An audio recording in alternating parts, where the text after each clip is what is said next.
Right now at 7, people living near a major East Bay refinery are just fed up with feeling like they don't know what is in the air. Not getting this information timely is a problem. And the push for transparency after the latest toxic dust release. Plus, we have the new details about the wild crash over the side of a San Francisco stairway. I never felt uncomfortable before, but I do, much more so now. Easily, there could have been people walking on that side of the street. And later, you don't have to go too far to see whales in local waters, why the massive mammals are spending more time in the San Francisco Bay. This is CBS News Bay Area with Juliette Goodrich.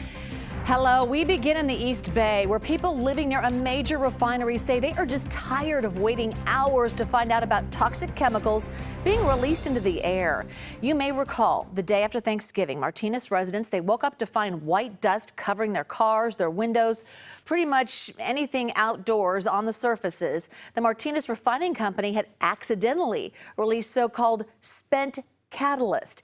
Okay, so since then, there have been two other incidents. On July 11th, petroleum coke dust. It's a byproduct of the refining petroleum. That was released.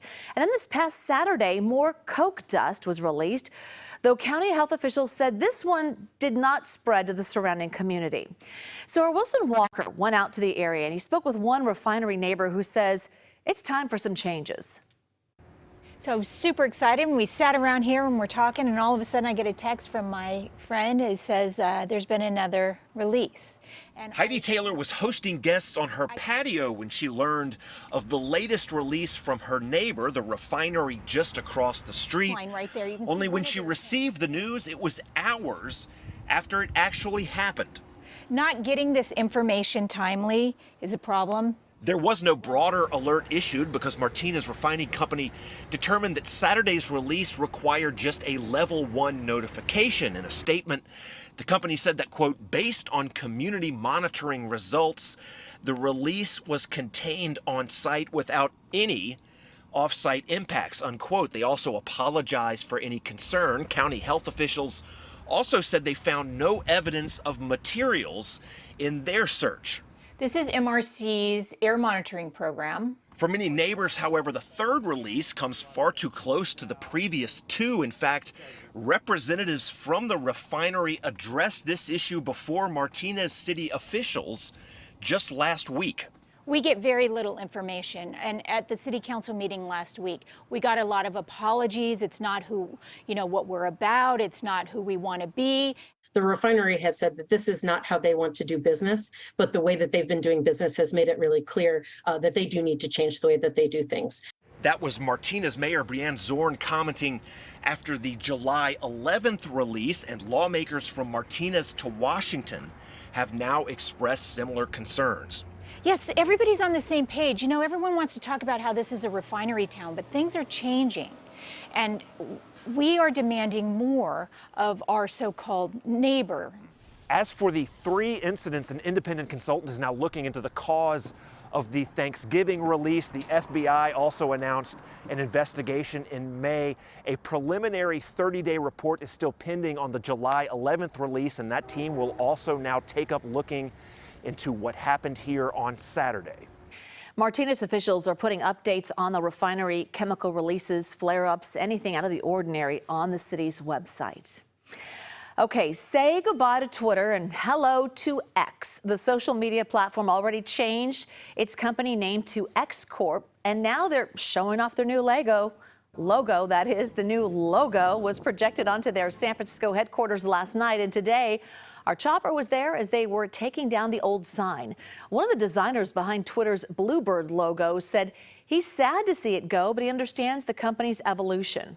When you look at the momentum early Twitter created, I think there's a lot of that in the bird, where it's like what it was like to be on Twitter between, 2012 to 2000, almost like leading up to the 2016 election. Then I think it became another thing after the 26 election. And I think now it's entering a new thing. All right, details on what's next for X are unclear. The CEO says the future will involve audio, video, and banking, all powered by AI. A stolen car pummels through a fence, then takes off flying over stairs in San Francisco. This happened at the Sanchez Street stairs in the city's Castro neighborhood.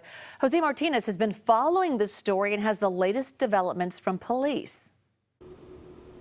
Yeah, I'm here at the Sanchez Street stairs where you can clearly see the significant damage caused by the car that landed here on Saturday. Take a look at what's left of the handrail. It shows you the impact of the incident. Of course, residents are still wondering what really happened.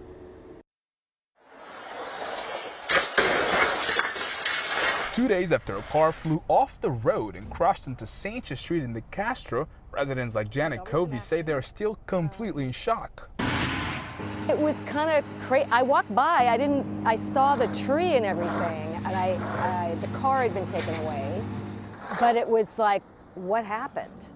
Because again, I had just come down the day, just a few hours before this had happened. I'd come down the stairs. She watched the video, her heart went racing because she lives just a few steps away from the Sanchez Street stairs. You just have to remember that freak things happen.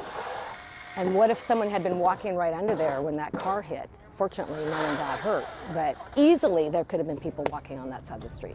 According to the San Francisco Fire Department, it happened on Saturday around 7 p.m. when the car drove off the dead end at Cumberland and landed on its roof, knocking down a tree near the intersection of 19th and Sanchez Streets. After hearing the crash, this neighbor rushed to the scene. He said he spoke to a man who said he had just been carjacked. They basically kicked him out of his car like a couple of minutes before, like somewhere down the block. He kind of fought them, and in the end, like they hit him like in the head, I think, with a gun. That's what he said. He said like when they were fighting, his shirt got torn, and like I saw that. Police said all the occupants left the scene, but then they were approached by a victim who identified himself as the owner of the vehicle involved in the collision. The victim stated that his car had just been stolen a few blocks away at 19th and Dolores Streets. In addition to being bad drivers, these folks have also committed a crime for which they should be held accountable. Thought it was a stolen car, and that there's a lot of desperation out there right now for anybody to take that and drive so recklessly. I am interested in what that story is. In hearing the video, you can hear a woman saying, "I'm sorry, I'm sorry, I'm sorry." And she says, "I love you." So I'm just intrigued by that whole story. Especially because she thinks this incident is just another sign that things are complicated in her neighborhood. I never felt uncomfortable before, but I do, much more so now. Like even just walking around, I'm a big walker. I don't feel as safe anymore in this. I walk to the Mission a lot, to a friend's house, and I definitely don't feel as safe walking back. I don't do it as much anymore. And of course, these images are very concerning for some of the residents here. Supervisor Mandelman tells me that he is ready to work on a town hall to have a conversation with residents here in the Castro to clarify what happened. Also, for more video from the crash and all the latest updates on the investigation, just head to KPIX.com. Santa Rosa police are investigating a shooting that left a man dead at a Jack in the Box drive-thru. Now, this happened yesterday evening. Police say there was some kind of altercation between the victim and the two suspects. One of them eventually shot the victim multiple times before they sped off. Police say they are still looking for the suspects. And a man riding an e-scooter was hit and killed by an SUV in San Jose. Police say the Chevy Trailblazer struck the man near Camden Avenue and Highway 85 early this morning. They say the driver had a green light and is cooperating with police. Still ahead at 7, it's easier than ever to see whales in the bay, but that doesn't mean business is booming for tour boats. The business can't sustain itself, and we are very close to that time. Our Kenny Choi is going to dive into why the whales are spending more time close to our shores. Maybe it's just to enjoy the nice weather that we had across the Bay Area today. That's not the actual explanation, but it was nice out there today. Got rid of some of that haze on the horizon. Temperatures almost exactly normal for late July. A little warm up tomorrow, but we'll take a look at the rest of the week. You're going to like it. Coming up in the First Alert forecast.